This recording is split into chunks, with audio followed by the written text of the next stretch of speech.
Good morning everyone. আরও একটা রোদ ঝলমলে দিনের শুভেচ্ছা জানিয়ে আজকের ব্লগটা শুরু করছি। আজকে হচ্ছে শুক্রবার, একটু বেরোবো বাজারের দিকে। আর তার আগে একটু চশমা পরে বাজারে যাচ্ছি, কারণ এত রোদ মাথা ধরে যাচ্ছে। এই চশমাটা আমার খুব একটা পাওয়ারের জন্য নয়, এটা রোদে গিয়ে যাতে মাথা যন্ত্রণা না হয় তার জন্য। মাঝে কিছুদিন খুব হচ্ছিলো, এই চশমাটা পরে একটু ঠিক আছে। তাই আজ চশমাটা পরেই বাজারে যাব। কতক্ষণ পরে থাকতে পারবো জানি না, কারণ বেশিক্ষণ পরে থাকতে পারি না। সকালে ঘুম থেকে উঠে যা যা টুকটাক কাজ থাকে সেগুলো করে নিয়ে এই বসে গেলাম চা নিয়ে। আর কালকের কথা বলি, কাল সকালে বাজারে গেছিলাম, ওটা ভিডিওটা আমি এর মধ্যে ইনক্লুড করে দেবো। তা দেখবে আমি ট্যাংরা মাছ কাটাচ্ছিলাম, ছোটো ছোটো মাছ। আমাকে বলেছিল ছোটো ট্যাংরা নিয়ে আসতে। ট্যাংরা মাছ যখন কাটাতে গেছি, যেই মাসি সে বলছে যে মাছ পাবে না, ঠিক আছে, কিন্তু এই লোকটার থেকে ট্যাংরা মাছ নেবে না। তাহলে কেন, পুরো পচে গলে গেছে ট্যাংরা মাছটা।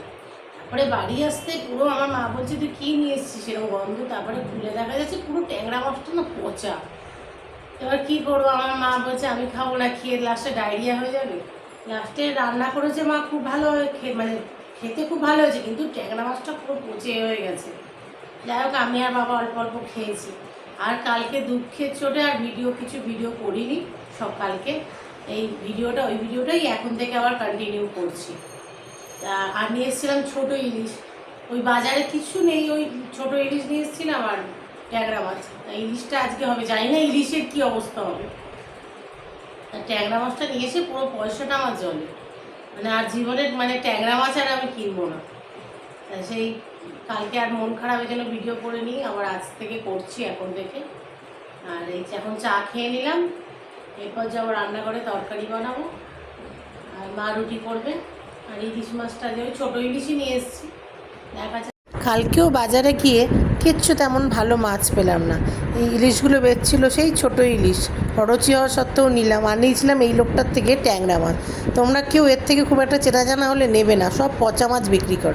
আর এই মাসির থেকে কাটাচ্ছিল, এই মাসি গল্প করছে ইনি নাকি সব পচা মাছই বেচে। আর কিছু সবজি নিয়ে বাড়ি চলে এসেছিল। রেডি ঢেঁড়স আলুর তরকারি, এবার ব্রেকফাস্টটা সেরে নেবো।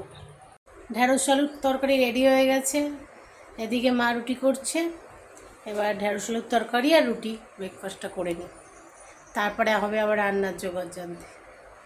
চলো, এই যে মা রান্না করছে ইলিশ মাছের ঝোল। আর আমি এই যে সবজিগুলো সব কেটে দিলাম, আলু ফুলকপি কেটে দিলাম, তরকারি হবে।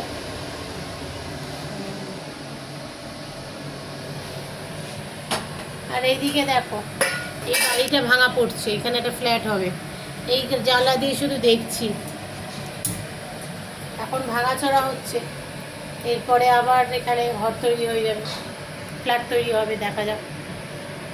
এই যে রেডি হয়ে গেল আমাদের আলু ফুলকপি বড়ি দিয়ে একটা গামাকা গামাকা তরকারি। রুটি ভাত সব কিছু দিয়েই ভালো লাগবে। এ দেখো ফাইনাল লুক।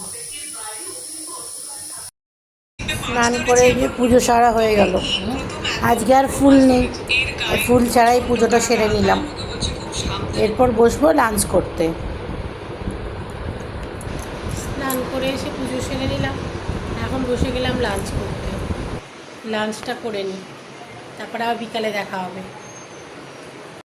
এই যে ভাত বাড়া হয়ে গেছে। আজকের মেনু দেখে নাও। এই আলু ভাজাটা যদিও কালকের ছিল।